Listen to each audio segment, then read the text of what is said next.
قل هو الله ربنا تقبل منا انك انت السميع العليم. غلام حسین لاکھوں سال میں اپنا متعیات اللہ پروردگار عالم ان کے درجات کو بلند فرمائے، اتنے بھی آپ کے مرحومین ہیں ان کے درجات کو بلند فرمائے، اور ہم سب کے صغیرہ کبیرہ گناہوں کو معاف فرمائے۔ قبولیت کے لیے ایک مرتبہ صلوات پڑھیں محمد و آل محمد۔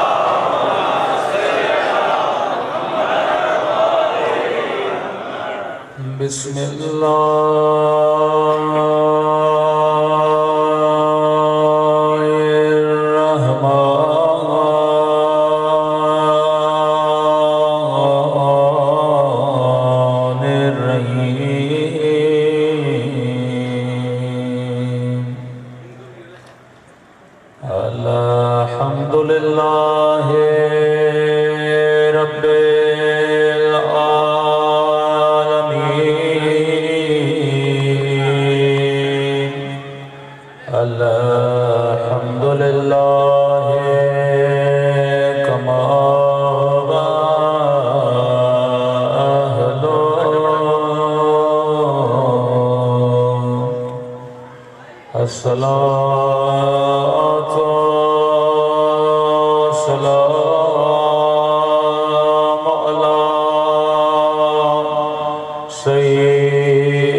ويسر لي أمري واحلل عقدة من لساني يفقهوا قولي.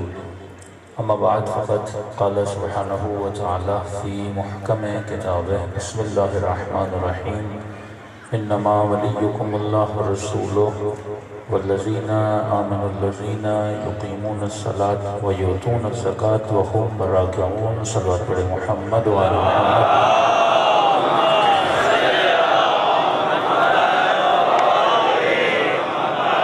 دعا ہے پروردگار عالم ہم سب کی عبادتوں کو اپنی بارگاہ میں قبول فرمائے، اور جس مقصد زندگی کی خاطر یہ مجالس رکھی جاتی ہیں ان مقاصد میں بھی ہم سب کو کامیابیاں نصیب فرما دیں۔ ولایت نظری اور ولایت عملی کے عنوان سے 5 مجالس میں انشاءاللہ آپ کی خدمت میں اپنے عرائض رکھے جائیں گے کہ ارشاد ہوا کہ مسلمانوں ہم نے تمہارے اوپر 3 ولایتوں کو واجب کیا.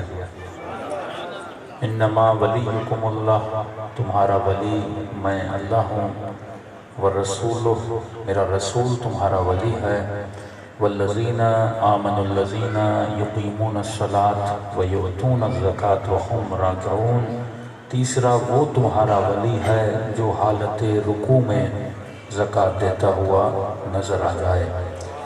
جب کہا انما ولیکم اللہ، میں اللہ ولی ہوں، ہم سب نے کہا لا الہ الا اللہ. والرسول، ہم سب نے کہا محمد. اور جب کہا کہ وہ تمہارا ولی ہے جو رکوع میں زکوٰۃ دے، ہم سب نے کہا علی ولی اللہ. تو ہمارے کلمہ، ہماری اذانیں اسی آیت کی روشنی میں ہیں. اگر آیت رک جاتی تو شیعوں کی اذانیں بھی رک جاتی، اگر آیت رک جاتی تو شیعوں کے کلمے بھی رک جاتے. جب اللہ نے کہا کہ 3 ولایتیں ہیں، لہٰذا ہم نے بھی 3 ولایتوں کو مان لیا. اب زکوٰۃ دی رکوع میں، یہ قرآن جو ایڈریس دیتا ہے وہ بڑا دقیق ہے.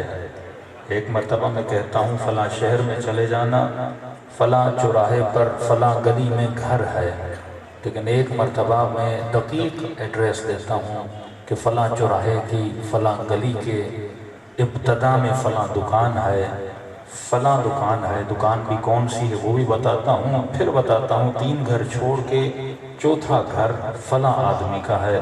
یہ ہے دقیق ایڈریس. اگر خدا یہ کہتا کہ جو رکوع میں جو زکوٰۃ دے، جو نماز قائم کرے وہ ولی ہے، لیکن یہ نہیں کہا جو زکوٰۃ دے نماز قائم کرے، کہا کہ جو حالت رکوع میں زکوٰۃ دے. مطلب اشارہ ہے ایک دقیق ایڈریس کی طرف، اور جو ایڈریس خدا بتائے وہ دقیق ہی ایڈریس ہوتی ہے. اور جب اہل بیت رسول کا اعلان کیا، وہاں پر بھی ایڈریس بتائی کہ اہل بیت رسول وہ ہیں جو ہر طرح کے رجس سے دور ہیں، نہ ہی رجس ان کے قریب جاتا ہے، کیونکہ رجس کو بھی پتا ہے کس کے قریب جانا ہے. شیطان بھی جب گمراہ کرنے کی باتیں کرتا تھا تو کہتا تھا لَأَغْوِيَنَّهُمْ أَجْمَعِينَ إِلَّا عِبَادُكَ مِنْهُمُ الْمُخْلَصِينَ، اے خدا تیرے سارے بندوں کو گمراہ کر دوں گا، لیکن میں بھی تیرے مخلص بندوں کو گمراہ نہیں کر سکتا.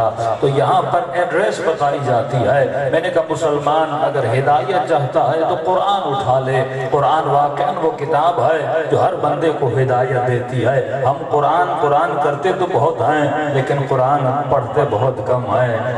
یہ المیہ ہے کہ ہم علی کرتے تو بہت ہیں لیکن علی کو پڑھتے بہت کم ہیں. ہم حسین کرتے تو بہت ہیں لیکن حسین کو پڑھتے بہت کم ہیں. ہم مولا سجاد کا نام تو بہت لیتے ہیں لیکن مولا سجاد کو پڑھتے بہت کم ہیں. میں نے کئی مجموع میں کہا، میں نے کہا اتنا مجمع، اتنے لوگ مولا کا نام لے رہے ہیں لیکن اس میں سے کتنے لوگوں نے نہج البلاغہ کمپلیٹ پڑھی ہوئی ہے. اتنے لوگ امام سجاد کا نام لیتے ہیں لیکن ہم میں سے کتنے لوگوں نے مولا کی صحیفہ سجادیہ پڑھی ہوئی ہے، سنی ہوئی ہے لیکن پڑھی ہوئی نہیں ہے. یہ عوام کا حال ہے، یہ مظلومیت قرآن ہے. تو قرآن بھی قرآن میں صفات کو بیان کرتا ہے. کل میں نے کہا کہ نام سے زیادہ صفت مضبوط ہوتی ہے. اللہ نے نام نہیں بتایا کہ تیسرا ولی علی ہے، اللہ نے صفت بتا دی ہے کہ تیسرا ولی وہ ہے جو حالت رکوع میں زکوٰۃ دیتا ہوا نظر آ جائے. اب صفات کو ڈھونڈنا تیرا کام ہے. وہ متقین کی صفات بتاتا ہے، وہ منافقین کی صفات بتاتا ہے، وہ حلالیوں کی صفات بتاتا ہے، وہ جھوٹوں کی صفات بتاتا ہے، وہ ظلم کرنے والوں کی صفات بتاتا ہے. اب یہ تیرا کام ہے، تو صفات کو جا کے ڈھونڈ، جس میں وہ صفات ہوں گی اس پہ اللہ کی لعنت بھی ہوگی. جس میں طہارت ہوگی وہ اعلیٰ ہوگا، جس میں نجاست ہوگی وہ ابتر ہوگا۔ یہ جنگ صفت ہے۔ شیر کو درندہ کیوں کہا جاتا ہے؟ کیونکہ درندگی کی صفت پائی جاتی ہے۔ کیوں فرمایا بعض لوگوں کے لیے حیوانوں میں نشانیاں رکھی ہیں، بعض لوگوں کے لیے انسانوں میں نشانیاں رکھی ہیں۔ یہ قرآن نشانیوں کی کتاب ہے کہ دیکھو فرعون کو خدا لعنت کر رہا ہے تو کیوں کر رہا ہے؟ فرعون کی کچھ ایسی صفات تھی، اور ابراہیم کو خدا سلام بھیج رہا ہے تو کیوں بھیج رہا ہے؟ کیونکہ ابراہیم میں کچھ صفات تھی۔ تو یہاں جنگ صفت ہے۔ فرمایا میں نے صفت بیان کر دی کہ تیسرا ولی وہ ہے جو حالت رکوع میں زکوٰۃ دیتا ہوا نظر آ جائے۔ آج تک مسلمان زکوٰۃ تو دیتے تھے لیکن رکوع میں کسی نے زکوٰۃ دینے کا سوچا ہی نہیں تھا۔ ہر بندہ کہتا ہے نماز ختم ہو بعد میں جا کے زکوٰۃ دوں۔ وہ کون سا بندہ ہے جو رکوع کی حالت میں زکوٰۃ دے؟ ارے وہ کون سا فقیر ہے جو رکوع میں خیرات مانگے؟ فقیر بھی کہتا ہے نماز ختم ہونے دو میں بعض میں خیرات مانگوں گا۔ لیکن تاریخ نے عجیب واقعہ لکھا، قرآن نے عجیب صفت بتائی کہ مانگنے والا بھی عجیب تھا، دینے والے کا مزاج بھی الگ تھا، مانگنے والے کا مزاج بھی الگ تھا۔ تاریخ لکھتی ہے مزاج کیوں الگ نہ ہوتا؟ کیونکہ مانگنے والا جبرائیل تھا، دینے والے علی تھے۔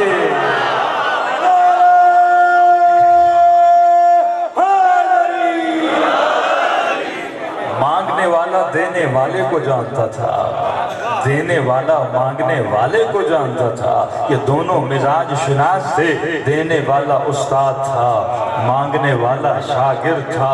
اور یہ عجیب مزاج آج تک کسی نے رکوع میں زکوٰۃ نہیں دی، صرف آپ کے مولا نے زکوٰۃ دی ہے۔ لیکن اعتراض کرنے والوں نے ایک اعتراض کیا، اور وہ اعتراض یہ کیا کہ ایک طرف آپ علی بن ابی طالب کے فضائل اتنے پڑھو، دوسری طرف یہ باتیں کرو، تو یہ ہماری سمجھ میں نہیں آتا۔ ہم نے کہا کیا مطلب؟ کہ ایک طرف تو کہتے ہو کہ علی کی نماز ایسی ہوتی تھی کہ جب تیر لگتا تھا نبی کہتے تھے نماز کی حالت میں نکالو، اور آپ ہی پڑھتے ہو کہ علی کو پتہ نہ چلا کہ تیر نکلا ہے یا نہیں نکلا۔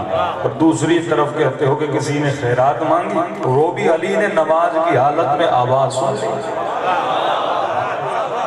بات تو لوجیکل ہے نا، ایک بندے کو تیر کا پتہ نہ چلے اور آواز کا پتہ چل جائے۔ یہ دونوں چیزیں آپس میں ٹکراتی ہیں۔ یا تو تیر والی فضیلت صحیح نہیں ہے، یا تو نماز والی فضیلت۔ ایک بات ماننی پڑے گی، یا یہ کہو تیر والی بات جو ہے وہ من گھڑت ہے، یا کہو نماز والی بات صحیح ہے۔ نہیں، علی کو سنائی بھی دیتا تھا، نماز میں ہر چیز کا پتہ بھی لگتا تھا۔ یہ ممکن ہی نہیں کہ تیر نکالا جائے پتہ نہ چلے۔ ہم نے کہا پہلی بات کلیئر ہو جائے، دوسری بات کو بھی ہم کلیئر کر دیتے ہیں۔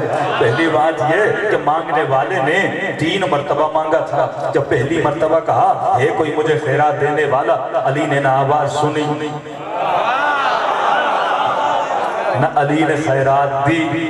دوسری مرتبہ کہا ہے کوئی مجھے خیرات دینے والا، اب جو سن بھی رہے تھے وہ بھی پریشان تھے، یہ کیسا فقیر ہے، انتظار کر لے نماز ختم ہو جائے گی، ہم کہاں بھاگے جا رہے ہیں، ہم اسے خیرات دے دیں گے۔ لیکن انہیں کیا پتا یہ خیرات نہیں مانگ رہا، یہ آیت کا منتظر ہے۔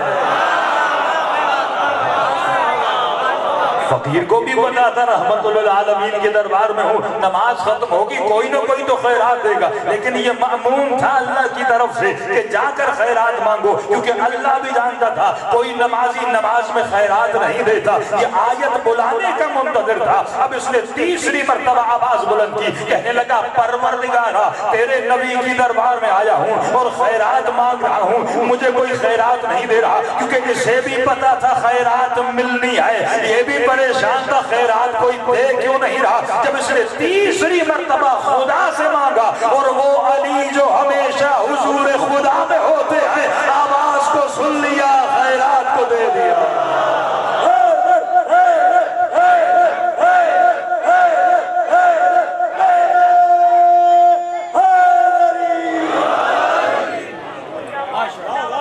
یہ آیت کا منتظر تھا۔ ملائک مأموم ہوتا ہے، جو اللہ کہے وہ جا کر کرے۔ اس نے پہلی مرتبہ مانگا کسی نے نہ دیا، دوسری مرتبہ مانگا کسی نے نہ دیا، تیسری مرتبہ خدا سے مانگا۔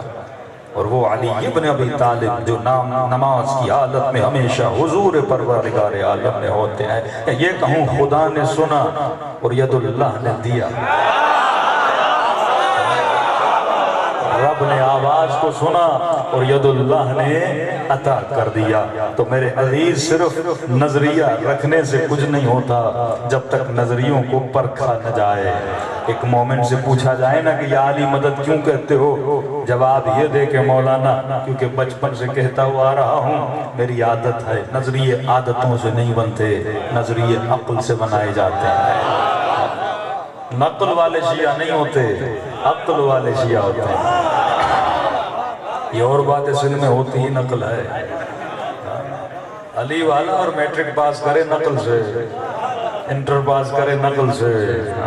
معاشرہ ایسا ہو تو بندے بھی ایسے بن ہی جاتے ہیں. لیکن یاد رکھنا نقل سے ڈگری مل جاتی ہے، علم نہیں ملتا. اسی طرح نقل سے نظریے بن جاتے ہیں، ایمان نہیں بنتا. ایمان بندے کی عقل سے بنتا ہے. تو فرمایا صرف نظریہ بنانا کافی نہیں ہے، اس نظریے کے لیے دلیل بھی ہونی چاہیے. دوسرا کہا کہ نماز میں تیر نکلا اور کیسے ممکن ہے کہ بندے کو پتہ نہ چلے. ہم نے کہا ممکن ہے اگر تو قرآن پڑھے. ہمارے یہاں قرآنی شیعہ بھی ہے نا، قرآنی شیعہ ہونا چاہیے، لیکن قرآن کے ساتھ اہل بیت بھی ہونے چاہیے. کیونکہ ایک نور ہے، ایک کتاب ہے، اور کتاب تب تک سمجھ میں نہیں آتی جب تک نور نہ ہو. میں ممبر پہ بیٹھا ہوں، آپ سب مجھے دیکھ رہے ہیں، آنکھیں تو آپ سب کے پاس ہیں. کوئی اکثر لوگ کہیں گے ہم مولانا کو دیکھ رہے ہیں آنکھوں کی وجہ سے. میں کہوں گا الحق کو سچ ہے کہ آپ آنکھوں کی وجہ سے دیکھ رہے ہو، لیکن اور چیز بھی ہے. اگر وہ نہ ہو تو آنکھوں کے ہونے کا فائدہ نہیں. کہ وہ کون سی چیز ہے؟ میں نے کہا وہ نور ہے. اگر روشنی نہ ہو تو آنکھیں بھی دکھا نہ سکیں. کتاب ہدایت ہے پر اگر نور نہ ہو، اگر اہل بیت جیسے مفسر نہ ہو تو کتاب بھی تمہیں ہدایت نہیں دے سکتی. اگر نبی جیسا رسول سمجھانے والا نہ ہو تو کتاب تجھے سمجھ میں نہیں آتی. کیونکہ اسی کتاب سے کفر کے فتوے نکلتے ہیں، اسی کتاب سے شرک کے فتوے نکلتے ہیں. تو یہ جتنے مفتی اور مولوی لوگوں کو گمراہ کرتے ہیں کس کے ذریعے سے کرتے ہیں؟ کتاب کے ذریعے سے کرتے ہیں. تبھی فرمایا کہ خالی کتاب بھی تمہیں ہدایت نہیں دیتی. ایک ہاتھ میں کتاب رکھو، دوسرے ہاتھ میں دامن اہل بیت کو رکھو، جو تجھے حقیقی کتاب اور الہی فرامین کی تفسیر تجھے سنا ہے. تو فرمایا ہاں یہ ممکن ہے کسی انسان کے پاؤں سے تیر نکل جائے اور اسے پتا تک نہ چلے. کل میں نے چھوٹی سی مثال دی تھی کہ کئی جوان کرکٹ کھیلتے ہیں نا، بتایا تھا میرے آپ کو، پھٹ جاتا ہے پاؤں، زخم ہو جاتا ہے، لیکن اسے پتا نہیں لگتا. کیوں نہیں لگتا؟ کیونکہ اس کھیل سے اسے عشق ہے، اسے محبت ہے. اس عشق میں زخموں کا بھی پتا نہیں لگتا. تو علی کو تو عشق خدا تھا نا، عشق پروردگار عالم تھا. تو جب نظارہ کرے محبوب ہو بندہ تو اسے پتا نہیں لگتا کہ ہو کیا رہا ہے. اور دلیل قرآن بھی ہے. قرآن میں سورہ یوسف ہے، غالباً نمبر 12 ہے. ارشاد ہوتا ہے کہ مصر کی کافرہ عورتوں نے جناب زلیخا پر اعتراض کیا ہے، زلیخا تو اپنے غلام پہ عاشق ہو گئی، ایسا کیا تھا تیرے غلام میں؟ جناب زلیخا نے کہا ہے مجھ پہ اعتراض کرنے والی ہو، تمہیں حق ہے اعتراض کرنے کا، لیکن یہ مت کہو تیرے غلام میں ایسا کیا ہے. ابھی تک تم نے یوسف کے حسن کو دیکھا نہیں ہے. یوسف کے حسن کو دیکھو تو تمہیں پتا لگے کہ یوسف کتنا حسین ہے. کہ بھلا ایسا کیا ہے کہ آؤ میں تجھے بلاتی ہوں، اپنے دربار میں بلاتی ہے، ان کے ہاتھ میں سیف دیتی ہے، چھریاں دے دیتی ہے، کہ جب میں اشارہ کروں تو سیبوں کو کاٹنا. قرآن کی آیتیں لکھتی ہیں یہاں اللہ کے نبی کو اشارہ کیا، یہاں حسن یوسف جلوہ گر ہوئے، اور جیسے ان کی نگاہیں یوسف کے حسن کے چہرے پر پڑی، یہاں ان کو اشارہ کیا کہ سیبوں کو کاٹو. قرآن کہتا مصر کی کافرہ عورتوں کو پتا نہ لگا کہ سیب کٹ رہے ہیں یا انگلیاں کٹ رہی ہے. یہ کوئی قصے اور داستان کی کتاب نہیں ہے، یہ قرآن ہے جس پہ اگر ایمان نہ رکھو تو تمہارا ایمان تباہ و برباد ہو جائے ہے، مصر کی کافرہ عورتیں ہیں، میں بار بار لفظ زور پر دے رہا ہوں، کافرہ عورتیں ہیں جن کے وجود میں ذرہ برابر ایمان نہیں ہے، وجود کفر سے بھرا ہوا ہے، اور جب کفر نے نور نبوت کو دیکھا اسے پتہ نہ چلا کہ انگلیاں کٹ رہی ہیں یا سیب کٹ رہے ہیں۔ ارے وہاں پر دیکھنے والا کوئی معمولی نہیں تھا، کل ایمان علی مرتضی تھے، اور کسی یوسف کے حسن کو نہیں دیکھ رہے تھے بلکہ خالق حسن یوسف کو دیکھ رہے تھے، تو علی کو کیسے پتا چلتا؟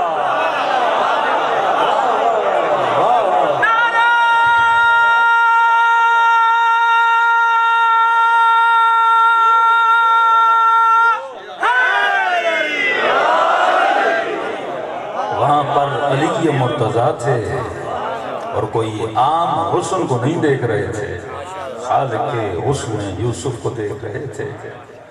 یہاں پہ ایک اخلاقی نقطہ بھی ذہن میں آ رہا ہے۔ معصوم فرماتے ہیں کہ تمام تعریفیں ہیں اس خدا کے لیے۔ کہا کہ تعریف کس کی جاتی ہے؟ اخلاقی نقطہ میرے امام زین العابدین فرماتے ہیں اتنے مطالب ہیں صحیفہ سجادیہ میں، دل کی خواہش ہے کبھی اشرا پڑھا جائے صحیفہ سجادیہ پہ تاکہ وہ مطالب بھی مومنین کو ملیں جو واقعاً ظلم ہے، اس منبر سے پڑھے نہیں جاتے۔ معصوم فرماتے ہیں تمام تعریفیں ہیں اس خدا کے لیے۔ کہا کہ مولا تعریف اور تمام تعریف اللہ کے لیے کیوں؟ معصوم فرماتے ہیں دنیا والے عجیب ہیں، یہ حسن کی تعریف کرتے ہیں۔ مثلا درخت خوبصورت ہے، بندہ درخت کو دیکھتا ہے کہتا ہے کتنا خوبصورت ہے۔ نیشنل جغرافیہ آپ دیکھیں گے پورے انگریز اور سائنسدان کس کی تعریف کرتے ہیں؟ چونٹی کا نظام دکھاتے ہیں، کہتے ہیں کیا کیا نا چونٹی کا۔ مچھلی کا نظام دکھاتے ہیں، کہتے ہیں کیا کیا نا مچھلی کا۔ حسین چہرہ آپ نے دیکھا، کہتے ہیں کیا کیا نا اس کے حسن کا۔ حسین درخت دیکھا، ستارے دیکھے، سورج دیکھا، اس کی تعریفیں کرتے ہیں۔ معصوم فرماتے ہیں جس کا حسن اس کا اپنا نہیں،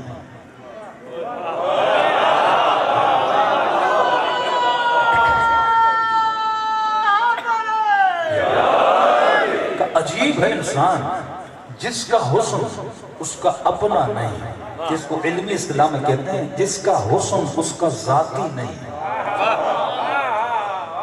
بھائی اگر عارف کاظمی کا چہرہ ایسا ہے تو اس میں میرا کیا کمال ہے؟ اگر آپ کا چہرہ ایسا ہے تو اس میں آپ کا کیا کمال ہے؟ حسن ذاتی تب ہو جب میں خود کو ایسا بناؤں، اس میں میرا کمال تو نہیں ہے نا۔ درخت اگر ایسا ہے اس میں درخت کا کیا کمال ہے؟ درخت کو بنایا گیا ہے، اس نے خود کو بنایا نہیں ہے۔ بھائی ایک مرتبہ پینٹنگ کرنے والا خود ایک تصویر کو رنگ دیتا ہے، وہ اس کا ذاتی ہے، خود بناتا ہے۔ آپ کہو گے اچھا جب تصویر بنا لی تو دنیا تصویر کی تعریف کرے گی یا بنانے والے کی؟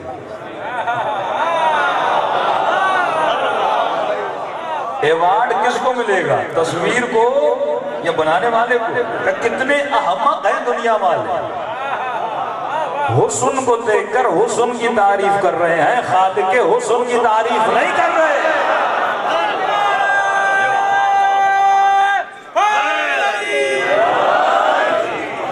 کسی کا حسن اس کائنات میں ذاتی نہیں ہے، انبیاء سے لے کر اولیاء سے لے کر عام انسانوں سے لے کر یہاں تک ایک چھوٹا سا پتھر اٹھاؤ اس کا حسن ذاتی نہیں ہے۔ اب مولا فرماتے کائنات میں ایک ہے جس کا حسن اس کا اپنا ہے، عطا کردہ نہیں ہے، جس نے کسی سے حسن لیا نہیں۔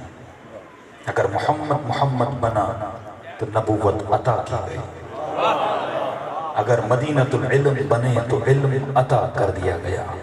وَعَلَّمَ آدَمَ الْأَسْمَاءَ كُلَّهَا، آدم کو تمام تر اسماء کی تعلیم دی گئی، اپنا نہیں تھا، دیا گیا تھا۔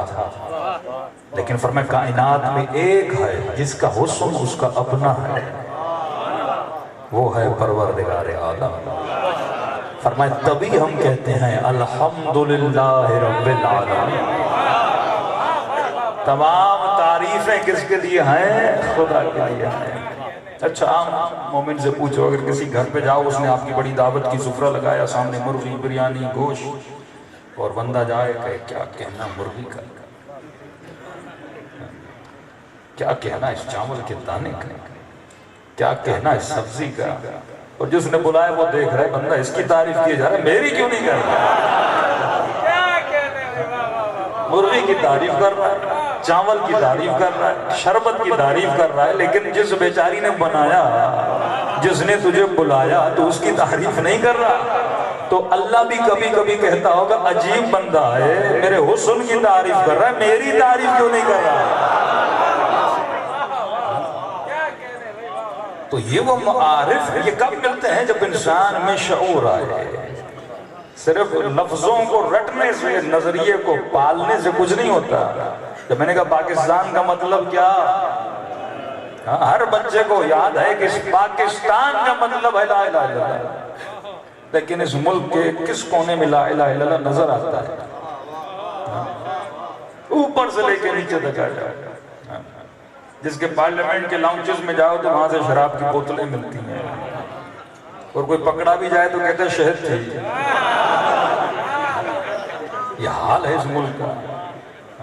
ایک تو بندہ گناہ کرے، پھر اس طرح چھپائے کہ نجس کو حلال کا نام دے دے۔ شہد میں اللہ نے شفا رکھی ہے، لیکن ان کو شراب میں شفا نظر آتی ہے۔ تو یہ تب ہوتا ہے جب نظریہ ہو لیکن عمل نہ ہو، تو وہ قومیں کبھی بھی ترقی نہیں کرتی جو صرف نظریوں کو پکڑیں۔ بھائی اس ملک کا نام کیا ہے؟ پاکستان۔ استان کہتے ہیں فارسی میں جگہ کو، کس کی جگہ؟ پاک لوگوں کی جگہ، لیکن اکثر تو نجس ہیں۔ جب نام تم نے پاک رکھا تو فریضہ تھا اس ملک کو پاک بھی بنانا، اور پاک ملک طہارتوں سے بنتا ہے، گناہوں سے نہیں بنتا۔ بعثت لأتمم مکارم الاخلاق میں مبعوث ہوا تھا کہ امت کو اخلاق کی بلندیوں پر پہنچاؤں، اور یہاں اقدار اخلاقی کیا ہیں وہ آپ کو نظر آتا ہے۔ تو صرف لفظوں کے رٹنے سے مومن نہیں بنتا۔ 4 لفظ ابو سفیان نے بھی کہے تھے، لا الہ الا اللہ محمد رسول اللہ، لیکن قرآن نے کہا حبیب کہہ دو ابھی اسلام لائے ہو، ابھی ایمان تمہاری دلوں میں داخل نہیں ہوا۔ اصل ہے دخول ایمان، نہ ہے لفظوں کی ادائیگی۔ اتنے سالوں سے ہم حوزے میں پڑھے، لیکن جو تعریف کی جاتی ہے نا انسان کی، جو انسان میرے سامنے بیٹھا ہے اور آپ جسے دیکھ رہے ہیں، یہ تعریف ائمہ نے نہیں کی انسان کی۔ علم لاجک میں اور علم المنطق میں جو انسان کی تعریف کی جاتی ہے وہ یہ ہے کہ الانسان حیوان ناطق۔ مدرسوں میں چلے جائیے اور کسی طالب علم سے پوچھئے بھائی انسان کی تعریف کا ڈیفینیشن آف ہیومن کیا ہے، انسان کہتے کس کو ہیں؟ تو کہتے ہیں انسان کی تعریف کیا ہے کہ انسان وہ حیوان ہے جو بولتا ہے، یا جو سوچتا ہے، یا جو فکر کرتا ہے۔ باقی ہر چیز میں یہ حیوان ہے، کھانے میں، پینے میں، جسم میں، اس کی خواہشیں، اس کی ضرورتیں سیم ہیں حیوانوں والی، لیکن ایک فرق ہے اس حیوان میں کہ یہ بولتا ہے، دوسرے حیوان بولتے نہیں۔ کسی نے کہا مولانا طوطا بولتا ہے، میں نے کہا وہ خود سے نہیں بولتا، اسے جو سکھاؤ وہ بولتا ہے۔ انسان کی خوبی یہ ہے کہ انسان جو بولتا ہے اپنی فکر سے بولتا ہے، اگر نہیں بول رہا تو یہ بھی طوطا ہے۔ اگر انسان ہے تو اپنی فکر سے بولے، جو سوچے فکر کرے اس کے بعد اس کلمات اس کے منہ سے جاری ہو جائیں، یہ انسان ہے۔ اور کہا کہ واضح فرق انسان اور حیوان میں یہ ہے کہ حیوان کی زندگی ہزارہا سال پہلے جیسی تھی آج ویسی ہے، کیونکہ اس کی فکر میں ارتقا نہیں ہے، ترقی نہیں۔ مثلا چڑیا ہے، 1000 سال پہلے جیسے گھونسلہ بناتی تھی ویسا بناتی تھی، اس کو محدود علم دیا گیا، وہ بھی عطا تھا، کسی مدرسے میں سیکھا نہیں چڑیا نے۔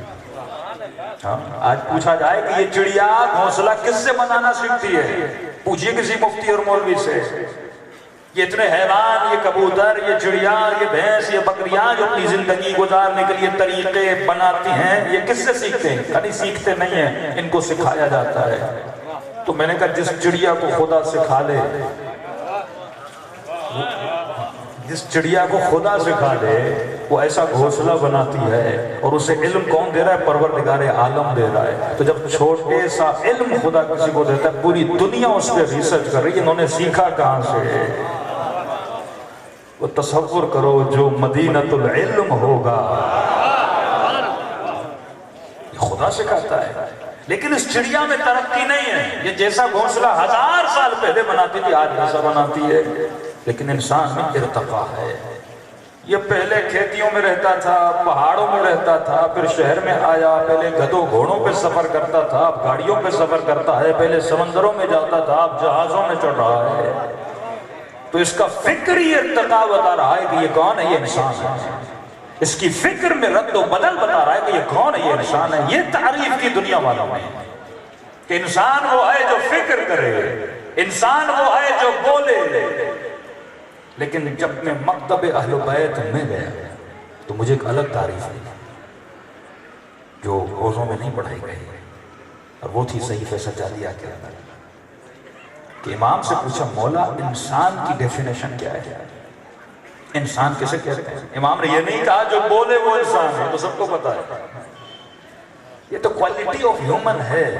یعنی گدھے میں ایک کوالٹی ہے، گھوڑے میں اس سے تو بڑھ کر کوالٹی ہے، اسی طرح چونٹی میں ایک کوالٹی ہے۔ تو حیوانات میں کچھ ترقی یافتہ حیوان ہے، کچھ تنزل یافتہ حیوان ہے، تو انسان ترقی یافتہ حیوان ہے۔ لیکن یہ انسان کب بنتا ہے یہ مولا بتا رہے ہیں۔ امام نے یہ نہیں کہا جو بولے وہ انسان ہے، جو سوچے وہ انسان ہے، جو لکھے وہ انسان ہے۔ فرمایا نہیں، کا قرآن اٹھا، اللہ کہتا ہے اولئک کالانعام بل ہم اضل، وہ حیوان ہیں بلکہ حیوان سے بدتر ہیں۔ خدا کن کو بول رہا ہے؟ کیا آپ کی نگاہ میں یزید انسان تھا یا حیوان تھا؟ اللہ کہتا ہے حیوان سے بدتر ہے۔ یہ توہین حیوان ہے کہ یزید کو حیوان بولو، کیونکہ حیوان ظلم نہیں کرتا جتنا ظلم یزید نے کیا۔ انسان حیوان ہے لیکن کبھی کبھی یہ ایسے کام کرتا ہے کہ خدا کہتا ہے یہ حیوان سے بھی بدتر ہے، یہ توہین حیوان ہے، اسے حیوان بولا جائے۔ فرمایا بل ہم اضل، یہ حیوان سے بدتر ہے۔ کہ جنہوں نے اہل بیت پہ ظلم کیا، سیدہ کے حق اٹھائے، کیا یہ ہماری نظر میں انسان ہے؟ وہ بھی چلتے تھے، وہ بھی گھومتے تھے، وہ بھی سوچتے تھے۔ ایسے تو کوئی جنگ علی سے نہیں جیت رہا تھا، سوچ رہا تھا، پلاننگ کر رہا تھا، نو کے نیزہ پہ قرآن کو بٹھایا جا رہا تھا اور نعرہ بلند کیا جا رہا تھا، لا حکم الا اللہ، اللہ کے علاوہ کوئی حکم نہیں چلے گا۔ پوری امت کو گمراہ کر دیا گیا۔ یہ خوارج جن کے ماتھوں پہ سجدوں کے نشان تھے، کیا یہ انسان نہیں تھے؟ معصوم فرماتے ہیں نہیں۔ جس نے لوگوں پر ایٹم بم پھینکا، دنیا اسے ہیومن کہتی ہے، لیکن میرے چوتھے امام کی نگاہ میں وہ انسان نہیں ہے۔ جو ظلم کرے، جو لوگوں کو مارے، جو گلے کاٹے، جو حق کھائے، جو ظلم کرے، اہل بیت کی نگاہ میں ایسا ہیومن ہے ہی نہیں۔ اب سنیے امام کیا تعریف کرتے ہیں۔ مولا انسان کی ڈیفینیشن کیا ہے؟ دو لفظوں بتایا، فرمایا انسان تب بنتا ہے جب حمد خدا کرتا ہے۔ کتنی پیاری تعریف۔ انسان تب بنتا ہے جب حمد خدا کرتا ہے۔ اگر یہ حامد ہے تو انسان ہے، اگر یہ حامد نہیں تو انسان نہیں۔ کیا مطلب حمد خدا؟ تسبیح اٹھائے اور کہا الحمدللہ، مولا فرماتے نہیں، حمد لسانی، حمد عملی۔ مولا کیا مطلب؟ حمد، اب خود مولا حمد کی تعریف کرتے ہیں، فرماتے ہیں حمد خدا کا مطلب یہ ہے، حمد پروردگار عالم کا مطلب یہ ہے کہ جس عضو کو جس مقصد کے لیے بنایا گیا اس مقصد میں استعمال ہو تو یہ حمد پروردگار عالم ہے۔ اگر نہیں ہو رہا یہ حمد خدا نہیں ہے۔ اور آسان کرو، عضو کا مطلب جس پارٹ کو، باڈی کے پارٹس ہیں نا، جس باڈی کے پارٹ کو جس مقصد کے لیے خلق کیا، یہ چڑیا حمد خدا کر رہی ہے۔ وَإِن مِّن شَيْءٍ إِلَّا يُسَبِّحُ بِحَمْدِهِ، کائنات کا ذرہ ذرہ حمد خدا کر رہا ہے۔ یہ سورج نکلتا ہے تو حمد کرتا ہے، یہ غروب کرتا ہے تو حمد کرتا ہے۔ حمد کیوں کرتا ہے؟ کیونکہ جس مقصد کے لیے بنایا صدیوں سے اسی مقصد پہ چل رہا ہے۔ یہ چڑیا حمد خدا کرتی ہے، کوئی ایسی صبح کا وقت نہیں یہ چڑیا اٹھے اور چہچہائے نا، یہ چڑیا گھونسلہ نہ بنائے، اسے جو کہا گیا یہ ویسا کرتی ہے، صدیوں سے ویسا کر رہی ہے۔ کائنات میں کوئی ایسا بکرا نہیں ملے گا جس کا گلا کاٹو اور کہے کہ نہ کاٹو، وہ اپنا گلا کٹوا کے کہتا ہے میں نے خلقت کا مقصد پورا کر دیا، میں بنا ہی اس لیے تھا کہ میں کٹوں، میرے گلے پہ چھری چلے، مجھے اس مقصد کے لیے بنایا تھا تاکہ کوئی اللہ کی بڑی خلقت ہے جسے انسان کہا گیا وہ مجھے کھائے۔ وہ کٹ کے اپنی خلقت کا مقصد پورا کرتا ہے۔ اور عجیب جملہ کہا علماء نے، فرمایا حسین نے کربلا میں گلا کٹوا کے اپنی امامت کا مقصد پورا کیا، اور اللہ نے آواز دیا ایھا النفس المطمئنہ ارجعی الی ربک راضیۃ مرضیہ، اب تمہارا رب تم سے راضی ہوا کیونکہ تم نے اپنی خلقت کا مقصد پورا کر دیا۔ ہر شے کائنات میں آئی ایک مقصد کے تحت آئی ہے، اسی طرح خدا نے جتنے تمہارے اعضاء بنائے اگر یہ اس مقصد کو پورا کریں یہ حمد پروردگار عالم ہے۔ آنکھیں وہ دیکھیں جس کے لیے بنی، زباں وہ بولے جس کے لیے بنی، کان وہ سنیں جس کے لیے بنا، ہاتھ وہ کریں جس کے لیے بنے ہیں، قدم وہاں جائیں جہاں جانے کے لیے بنے ہیں، شکم میں وہ لقمہ جائے جس کے لیے شکم کو بنایا گیا ہے۔ اگر یہ ساتوں اعضاء یہ کریں تو یہ کیا ہے؟ حمد پروردگار عالم ہے۔ میں اتنے سالوں سے سوچ رہا تھا ارے قرآن تو سارا قرآن ہے لیکن قرآن میں سورہ حمد کا پڑھنا واجب کیوں ہے؟ پر میں اللہ اکبر کہہ کے سورہ حمد پڑھ کے اپنی انسانیت کا ثبوت دے کہ تو انسان ہے۔ ایک ہی سورہ واجب کیوں ہے؟ الحمدللہ رب العالمین۔ جب تو حمد خدا کرتا ہے، یہ آخر میں ہے، دن میں 5 نمازیں واجب کی گئی تاکہ آپ پورا دن اپنے اعضاء سے حمد خدا کر۔ اب نماز میں 17 منٹ کھڑے ہو کر اپنی زبان سے حمد خدا کر، تب جا کے تمہاری خلقت کا مقصد پورا ہو جاتا ہے۔ اب سمجھ آیا کہ اہل بیت ایسے کیوں کرتے تھے، نماز میں کیوں رہتے تھے؟ یہ کیا تھا؟ حمد پروردگار عالم تھا۔ فکر کا بھی حمد ہوتا ہے، ہاتھوں کا بھی حمد ہوتا ہے کہ میرے چھٹے امام جعفر صادق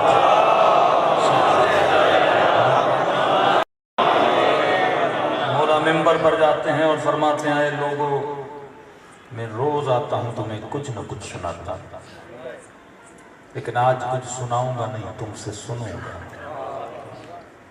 لیکن یہ تربیت تھی اہل بیت کی۔ سب سے بڑا دشمن ہمارا کون ہے؟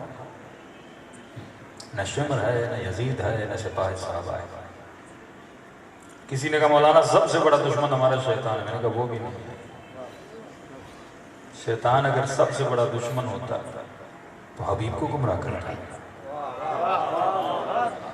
شیطان اگر سب سے بڑا دشمن ہوتا تو حر کو حسین کے لشکر میں جانے کیوں دیتا؟ وہ تو خدا قرآن میں خود کہتا ہے قیامت کے دن کہے گا اے خدا میں تو تم سے ڈرتا ہوں، یہ گناہ خود کرتے ہیں، الزام مجھے لگاتے ہیں، تو اس نے بھی تو مشورہ دیا نا، کبھی تجھے دھکا تو نہیں دیا نا۔ تو سب سے بڑا دشمن انسان کا کون ہے؟ کبھی سوچئے، وہ ہے انسان کی اپنی جہالت۔ آج کے شیاطین سر اس چیز سے جو فائدہ لے رہے ہیں ہماری جہالت سے فائدہ لے رہے ہیں۔ عوام میں اگر شعور ہو، فکر ہو تو کبھی دشمن عوام کو گمراہ نہ کرے گا۔ وہ عوام جو ایک کلپ سے بھڑک اٹھے، نہج البلاغہ مولا کا جملہ، مولا فرماتے ہیں کچھ لوگ علی کو سب سے زیادہ تکلیف عوام نے، اگر لوگوں میں شعور ہوتا تو کوئی علی جیسی عوام کو چھوڑ چھوڑ، یہ عوام کی بے شعوری، یہ عوام کی جہالت، یہ عوام کی نادانیاں وقت کے امام کو تنہا کر دیتے ہیں۔ عوام کی جہالت اور نادانی 1000 سال گزر جاتے ہیں لیکن امام غیب کے پردے سے باہر نہیں آتا، کیونکہ شعور نہیں ہے، کیونکہ فکر نہیں ہے۔ فرماتے جس طرح بندر کو ڈھول کی ٹاپ پہ نچوایا جاتا ہے نا، اور وہ تب ہوتا ہے جب عوام پاگل ہو تو لوگ اس طرح نچواتے ہیں۔ مولا فرماتے جس طرح بکریوں کے ہجوم کو ایک چرواہا سیٹی بجا کے بلواتا ہے، ساری بکریاں آ جاتی ہیں، اور آج بھی چھوٹے چھوٹے کلپ بنا کے عوام کو نچوایا جاتا ہے، وہاں سے کلپ آتے لوگ ناچنے لگتے ہیں، سارا شور شرابہ کلپوں پہ ہوتا ہے، ایک کلپ آئے عوام جذباتی ہوتی ہے، ایک کلپ آئے عوام، تو یہ جو کلپ بازیاں چل رہی نا، اس نے کلپ نکال دیا، میں نے کلپ نکال دیا، اس نے کلپ نکال دیا، کہ پورے ملک کی فضا کو سے کیا کیا جاتا ہے، خراب کیا جاتا ہے۔ وہ شیعہ عوام ہو، وہ سنی عوام ہو، اگر جہالت ہو تو ہر طرح کا مفتی آ کے انہیں گمراہ کر سکتا ہے، کیونکہ جہالت ہے۔ اسی پاکستان میں پروپیگنڈا کیوں ہوتا تھا؟ جاہل اسے نہیں کہتے جو ایم اے پاس نہیں ہے، پڑھے لکھے جاہل بھی ہوتے ہیں، پروفیسر ہے، ایم اے پاس ہے، بہت بڑا آفیسر ہے، لیکن شعور نہیں ہے۔ کہ مولا فرماتا ہے المؤمن کیس، مومن کی ایک نشانی ہے، مومن میں صفت رشد ہوتی ہے، اگر یہ رشید نہیں ہے مومن نہیں، صرف نعرہ مارنا، مجلس پڑھنا، مجلس میں آنا، یہ تو مومن کی نشانی نہیں ہے نا۔ مومن رشید ہوتا ہے، مومن فتنوں کو سمجھتا ہے، مومن ہواؤں کو پرکھتا ہے کہ مجھ سے کیا کروایا جا رہا ہے۔ کیوں سادہ سادہ مومن بھڑک جاتے ہیں؟ تو یہی چاہتے ہیں شیعہ سنی آپس میں لڑیں۔ افغانستان کے حالات آپ دیکھ رہے ہیں کہ میں نے کہا وہ جانتے ہیں آپ کے دل میں محبت کیا ہے، بغض کیا، انہی چیزوں کو ابھارتے ہیں، لوگوں کو آپس میں لڑاتے ہیں۔ بھائی آپ شیعہ معاشرے میں نہیں رہتے، آپ ایک سنی معاشرے میں رہتے ہیں، ایک گھر آپ کا ہے، 4 گھر ان کے ہیں، پھر 2 گھر ان کے ہیں، پھر 4 گھر آپ کے ہیں، مکس معاشرہ ہے نا۔ تو جب آدمی مکس معاشرے میں رہتا ہے تو عقل مندی سے رہتا ہے۔ 28 سال علی ان کی حکومتوں کے سائے میں رہے ہیں، لیکن کبھی ملتا ہے کہ مولا نے کچھ ایسے کام کیا؟ سب سے بڑا اعتراض ہے کہ مولا کے گھر پہ حملہ ہوا، سیدہ کی پسلیاں ٹوٹی، لیکن کیا آپ کے مولا نے تلوار اٹھائی؟ اپنے آتے تھے یا علی تلوار کیوں نہیں اٹھاتے؟ امام نے فرمایا میرے پاس اتنے لوگ نہیں ہیں، اگر لوگ ہوں تو علی تلوار اٹھائے۔ زبیر نے کہا میں لوگوں کو لاتا ہوں، امام نے کہا مسجد میں آ جانا، جتنے لوگ ہوں پھر علی فیصلہ کریں گے۔ جب مسجد میں گئے تو 4 سے زیادہ لوگ نہیں پہنچے علی کے پاس، کیونکہ امام نے اس وقت تلوار اٹھائی نہیں۔ ہمیشہ جہاد تلوار کا نہیں ہوتا، یعنی آپ تصور کریں حکومتیں ان کی، پاور ان کا، پیسہ ان کا، ممبر ان کے، مفتی ان کے، میڈیا ان کا، لیکن کس طریقے سے خاموشی نے اہل بیت نے کام کیا کہ آج تم مجلس میں آ کے بیٹھ رہے اور حسین کا نام سن رہے ہو۔ کبھی کوئی ایسی تحریک دیکھیے کہ 1000 سال حکومتیں، میڈیا، ممبر، مفتی، فتوے سب کچھ ان کا تھا، قید دیکھے، جیل دیکھے، 11 سال 12 سال ایک امام آپ کا زندان میں رہتا ہے، ایک امام کا نام ہی عسکری پڑ جاتا ہے، کیونکہ عسکر میں رہتے تھے، فوجی چھاونیوں میں رہتے تھے، شیعہ امام سے مل نہیں سکتے تھے۔ ایک گھی بیچنے والا جب جاتا تھا، دیگ اندر جاتی تھی، دیگ کے نیچے خط چھپے ہوئے ہوتے تھے، پھر واپس آتی تھی، پھر اس دیگ میں امام خطوں کے جواب دیتے تھے۔ لکڑی بیچنے والا جاتا تھا، لکڑی کے بیچ میں خط چھپا کے جاتا تھا، امام وہ خط نکالتے تھے، جواب لکھتے تھے۔ یہ رابطہ تھا امام کا، امت کا۔ اس مکتب کو یہاں تک پہنچایا، جذباتی ہو کر نہیں، فکر سے، عقل سے۔ 4 گالیاں دے دو گے کیا ہو جائے گا؟ 5 گالیاں وہ تمہیں دیں گے۔ فرمایا یہ مذہب عقل ہے، رشد ہے۔ یہودیوں کو کثرت سے مارا گیا نا، کہ یہودیوں نے جنگیں لڑی، آج یہودی ہر جگہ پر ہے، کمپنیاں ان کی ہیں، آپ کے ملک کے بڑے بڑے کمپنیاں آپ دیکھیں ساری یہودیوں کے ہاتھ میں ہیں۔ دنیا کے سب سے زیادہ یہودی ساؤتھ افریقہ میں، امریکہ کے بعد کوئی ایسی کمپنی نہیں ساؤتھ افریقہ کی یہودیوں نے خرید لی۔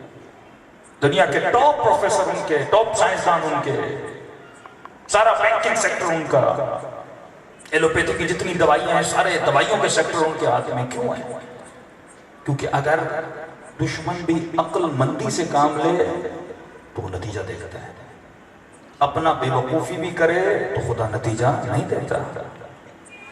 تو اہل بیت نے جو 200-250 سال کا پیریڈ ہے مولا علی سے لے کر 11ویں امام تک، اور پھر ایک گولڈن دور آتا ہے میرے 6 اور 5ویں امام کا دور، یہ کہتے ہیں شیعت کا گولڈن پیریڈ تھا۔ کیونکہ حکومتیں آپس میں لڑ پڑی، موقع ملا اہل بیت کو، اور اتنا انہوں نے صرف اس 2 ادوار میں، یعنی 5ویں امام کا دور اور 6ویں امام کا دور، اس کے علاوہ تو کسی امام کو فرصت ہی نہیں تھی علم پھیلانے کی یا علم دینے کی. 2 امام، جتنا کچھ علم آپ کے پاس ہے یہ 2 اماموں کا علم ہے. 80% 2 اماموں کا علم ہے. فقی حدیثیں، تربیتی حدیثیں، اخلاقی حدیثیں ہیں، اور جتنی دعائیں ملی وہ 4تھے امام کی، یعنی 4تھے امام کی دعائیں اور 5ویں اور 6ویں امام کے فرامین اور حدیث و تربیتی کلام. یہ وہ کام تھا، کیونکہ علم باقی رہتا ہے. انہوں نے لوگوں کو عقل مندی کا درس دیا. دشمن کے دربار میں دشمن کا رائٹ ہینڈ تھا، لیکن غلام تھا میرے 7ویں امام کا. ایسے نہیں اہل بیت نے کام کیا جذباتی ہو کر. قاتل امام ہے، پتہ ہے امام کو زندان میں ڈالا ہوا ہے، خط لکھتا ہے مولا اس کے پاس کام کرو کہ امام کا کام کرو. شیعت کو بچانا ہے، دفاع تشیع کرنا ہے. اتنے لوگ ہماری قیدوں میں، جیلوں میں، تم ہوگے تو دفاع کر سکو گے نا. یہ بے عقلی کو وہاں پہ چھوڑ کے کرسی خالی کرو دشمنوں کے لیے. اماموں سے خط لکھتے ہیں کہ آج کے بعد وضو ایسے کرنا جیسے میں کہہ رہا ہوں. وہی وضو جو آج اہل سنت کا، امام ابو حنیفہ کا وضو ایسے کر سکتے، اس نے ویسے کر سکتے. یہ شیعہ ہوتا ہے. اب ہوتا جذباتی شیعہ، میں وضو کروں امام ابو حنیفہ والا، میں کیسے وضو کروں. وہی جذباتی شیعہ مجتہد منع کر دے کہ بھائی فلاں فلاں پہ لعنت نہ بھیجو، یہ تشیع کے فائدے میں نہیں ہے. میں کیسے لعنت نہ بھیج رہا تھا بھائی؟ جس نے فتویٰ دیا ہے وہ بھی تو سید ہے نا. کہ تمہیں زیادہ محبت ہے جناب سیدہ سے؟ یہاں بات ہے حفظ نظام کی. سمجھ اس بات کو. وہ چاہتے یہی ہے کہ تو کر. جب پاکستان سے شیعہ علماء مفتی ذاکر ملنے گئے تھے امام خمینی سے، انہوں نے کہا تھا میں نے سنا ہے کہ تم اہل سنت کے گھروں کے سامنے جا کے لعنتیں بیچتے ہو. کہ یہ مت کر، شیعت کے فائدے میں نہیں ہے. حالانکہ امام خمینی کی سخت ترین کتاب ہے، خلفاء کے حوالے سے سخت ترین کتاب اگر کسی مجتہد نے امام خمینی نے لکھی ہے. لیکن جب حکومت میں آئے کہا اس کتاب کو نہ چھاپا کرو، کیونکہ اب تشیع کے خلاف ہے. سب سے زیادہ اتحاد المسلمین کی تنظیمیں شیعوں نے بنائی. کیوں؟ قرضاوی کی بات کر رہا ہوں، مصر کا قرضاوی جو داعش کا سمجھو مفتی تھا عراق میں. اس کی 3ری بیوی 18 سال کی عمر ہے، وہ قرضاوی کو چھوڑ کے بھاگ گئی. اس نے خود لکھا کہ ایک میٹنگ ہو رہی تھی قرضاوی کی، اور اس نے اس میٹنگ میں اپنے مفتی اور مولویوں کو کہا کہ اتحاد بین المسلمین کا نقصان سب سے زیادہ ہمیں ہو رہا ہے اور سب سے زیادہ فائدہ شیعوں کو ہے. کیونکہ جب اتحاد کی فضا بنے گی تو شیعہ پتہ پائے گا نا کیا کیا ہوا تھا. ہمیں تو نقصان ہے ہی نہیں. اتحاد ہوگا 4 لوگ آئیں گے نا تمہاری مجلس میں. اتحاد ہوگا تم بتا پاؤ گے نا 4تھے امام کیا تھے، 5ویں امام کیا تھے، 6ویں امام کیا تھے. جب نفرت کی فضا ہوگی وہ تیرے ساتھ ملے گا نہیں. یہی نفرت، یہ نجس ہے، ان کی مجلسیں ایسی ہیں، ان کا نظر و نیاز وہ آئے گا. جب قریب نہیں آئے گا تو اسے پتہ کیا چلے گا نور ہوتا کیا ہے. بھائی قریب کرو نا ان کو. قریب کیسے آئیں گے؟ محبت کے پیغام سے. قرآن کہتا ہے کسی کے جھوٹے خدا کو برا بلا نہ کہو. اس کا مطلب یہ نہیں کہ اس کی محبت ہمارے دل میں آ گئی. اس کا مطلب ہی ہم ان کی تعریفیں کرے گا. مطلب یہ ہے فضا اتحاد کی بنا. اور کل بھی میں نے کہا یہ ہماری اپنی نادانی ہے کہ ہم ان کے کلپ کو خود ہی مشہور کرتے جا رہے ہیں، مشہور کرتے جا رہے ہیں. بھائی رپلائی دینے کی ضرورت نہیں ہے ایسے بندوں کو. ایک چھوٹا سا گروہ ہے جو بار بار چاہتا ہے کہ میں ابھارا جائے، میرا نام بلند کیا جائے. ورنہ بڑے بڑے علماء بریلوی طاہر القادری صاحب ہیں، دوسرے علماء، انہوں نے برملا موقف اپنا اپنایا کہ اہل سنت کا موقف یزید کے لیے، اس کے باپ کے لیے کیا موقف ہے. وہ خود کہتے ہیں کہ ظاہری حکومت تھی خلفاء کے پاس تھی، لیکن اگر روحانی ولایت تھی تو علی ابن ابی طالب کے پاس تھی. روحانی ولایت تک تو آ گئے نا، تو آدھا مطلب تو آپ کا پورا ہو گیا. اب وہ روحانی تک لائے ہیں تو مجلس میں بلا کے جسمانی ولایت بھی منوا لو.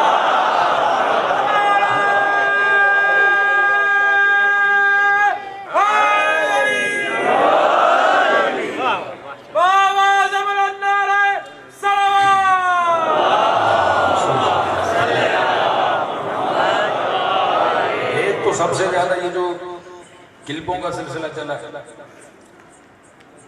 ہم بیٹھے ہوئے تھے قوم میں، کچھ علماء کے ساتھ گفتگو ہو رہی تھی. کلپوں نے بڑا خراب کیا ہمارے پاس مولویوں کو. کیونکہ آج محنت تو کرنی نہیں ہے، شہرت بڑی آسانی سے مل جاتی ہے، 4 کلپ بنا دو، ایک میڈیا گروپ بنا دو تو کلپ وائرل ہو جاتی ہے، لوگ سنتے رہتے ہیں۔ بعض تو مجلس ہی کلپ کے لیے پڑھتے ہیں، کیسا جملہ کہوں اچھا کلپ بن جائے۔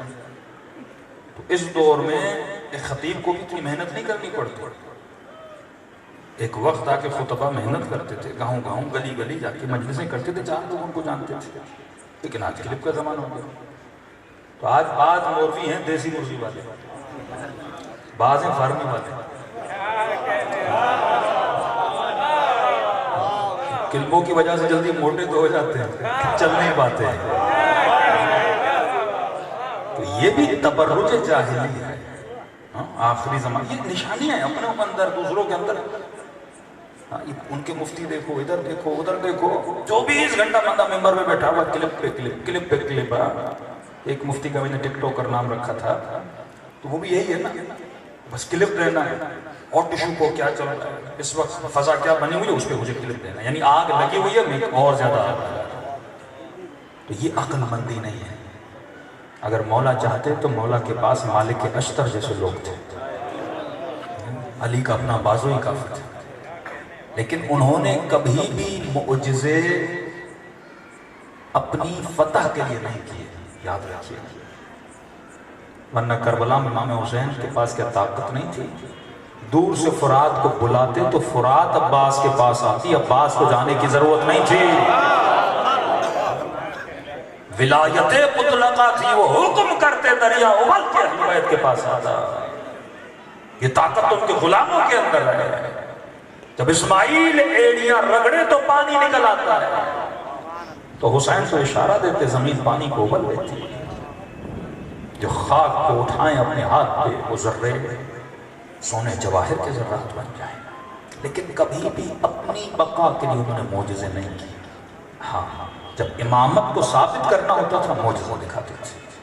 اگر کوئی چیلنج کرتا تھا کہ آپ امام نہیں ہیں، تو اس وقت اپنی ٹھوکر مار کے مردے کو زندہ کر کے بتاتے تھے علی امام آئے۔ جب اس بات امامت کی بات آتی تھی تب معجزے دکھاتے تھے، جب توحید کی بات آتی تھی تب معجزے دکھاتے تھے۔ یہ نہیں کہ جگہ جگہ وہ معجزے دکھاتے رہے۔ اور وہ پہلو جو ہم نے ممبر سے اہل بیت کا بیان کیا، وہ زیادہ تر پہلو معجزوں کا پہلو تھا۔ یہ بھی ایک مسئلہ ہے کہ میرے ذہن میں امام حسین وہ امام ہے جو معجزہ کرتا ہے، معجزہ نہ کرے تو کیا امام نہیں ہے؟ کیا ضروری ہے کہ امام حسین میرے لیے معجزہ کریں؟ کیا ضروری ہے امام حسین مجھے اولاد دیں تو امام ہے؟ کیا ضروری ہے امام حسین مجھے شفا دے تو امام ہے؟ نہیں میرے عزیز، وہ سزا بھی دیں تو امام ہے، جزا بھی دیں تو امام ہے۔ لیکن یہ عقیدہ لے کر بندہ کربلا جائے تو یہ معرفت مظلومیت ہے کہ میں کربلا جا کے امام سے مانگتا کیا ہوں؟ مولا بیٹا نہیں، مولا اولاد نہیں، مولا یہ نہیں وہ نہیں۔ بھائی کبھی کربلا جا کے حسین سے حسین کی معرفت مانگ، کبھی خدا سے خدا مانگ۔ صلوات پڑھے محمد وعلیہ محمد۔ یہ دلوں کو کربلا لے کر چلیں اور سلام کرے ان ہستیوں پہ جنہوں نے اپنا سب کچھ راہ خدا میں لٹا دیا۔ مرد نے بھی، عورت نے بھی، بچے نے بھی، جوان نے بھی۔ مطلب اس دنیا میں یہ نہیں کہ جہاد صرف بڑے پر واجب ہے، یہاں پہ بچے کو اپنا کردار اپنانا ہے، جوان کو اپنا کردار اپنانا ہے، بوڑھے کو اپنا۔ مطلب جب تک سانسیں چلیں یہ سانسیں اللہ کے لیے چلیں، یہ سانسیں بقائے دین کے لیے چلیں، اور عقل مندی والی سانسیں انشاءاللہ تفصیل سے کرنے آئیں گے۔ سب مل کے دلوں کو کربلا لے کر چلیں۔ السلام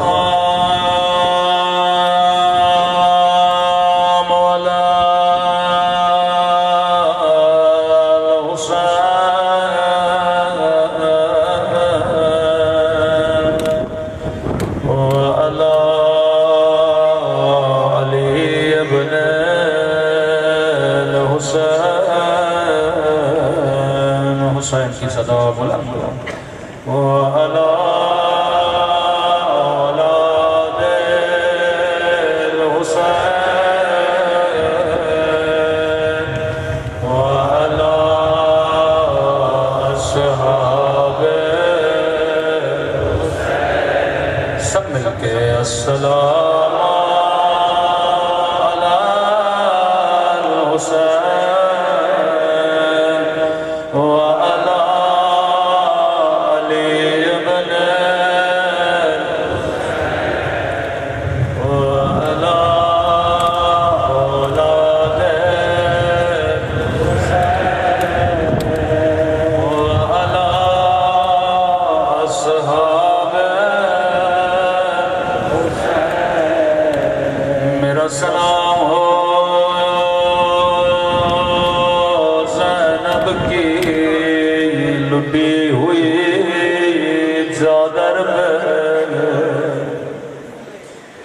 میرا سلام ہو سکینہ کی جھکی ہوئی کمر پر، میرا سلام ہو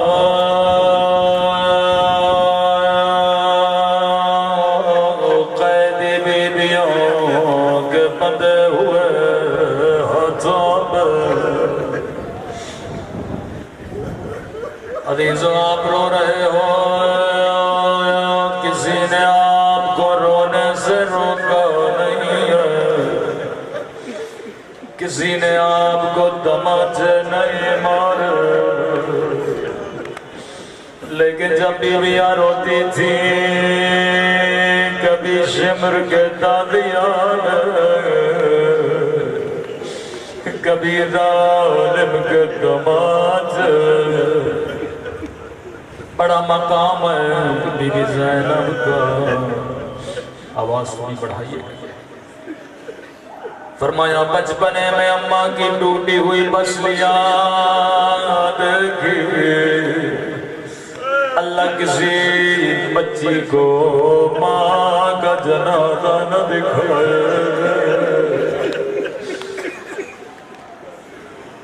ابھی جوان ہوئی علی مولا کے ضرب ابن ملجم کی ضربت کا وار دیکھا،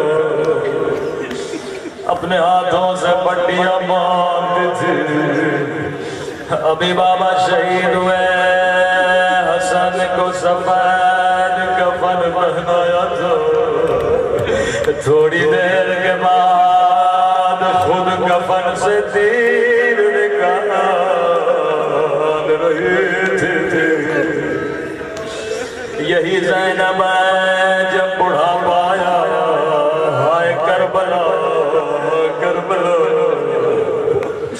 70 قدموں سے حسین کے سینے پہ شمر کو سوار دیکھا تھا۔ 11 محرم کو اونٹ پہ سوار تھی، حسین کے جنازے کو تیروں پہ دیکھا۔ عجب نہیں آواز آئی زینب، کیا میرے بدن سے تیر نہیں نکالو گے؟ جواب دیا ہوگا حسین کیسے نکالو، وہ میرے ہاتھ پسے گردن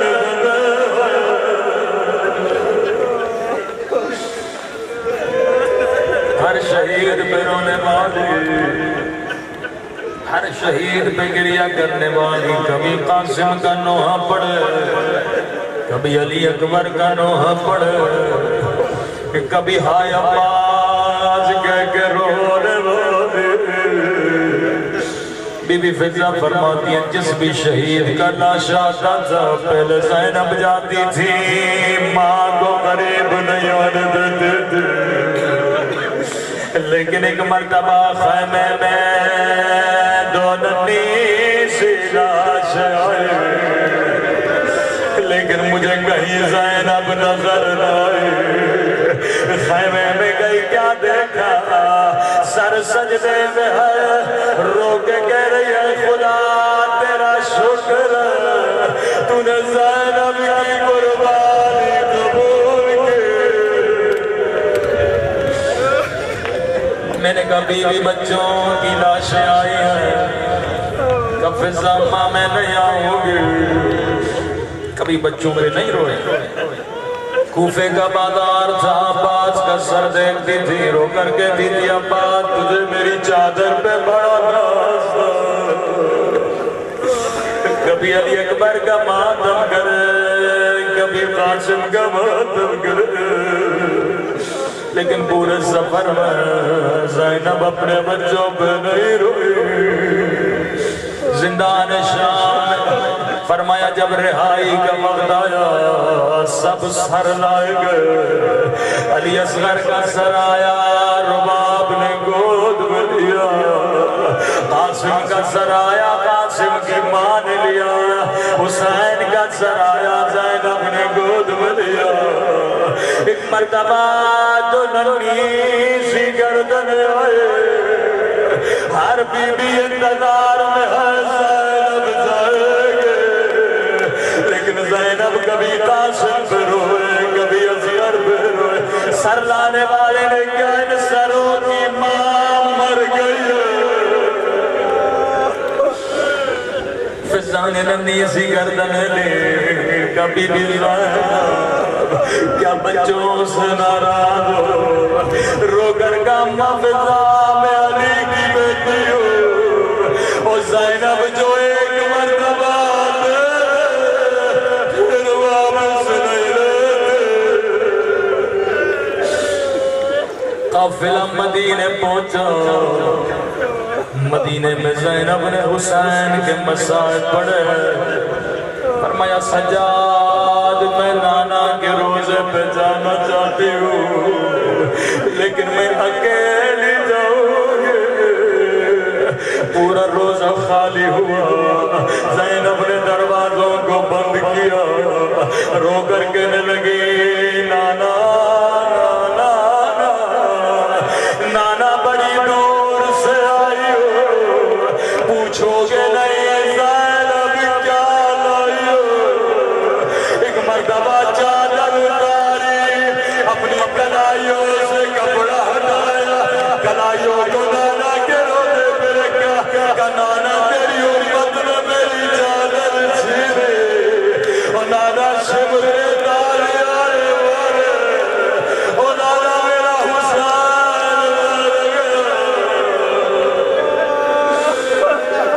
لیکن زینب نے بچوں پہ گریہ نہیں کیا. سیدھا جنت البقیع گئے. ماں کی قبر پہ لمبے مصائب نہیں پڑے. فضا کہتی ہے خون بھرا کرتا نکالا.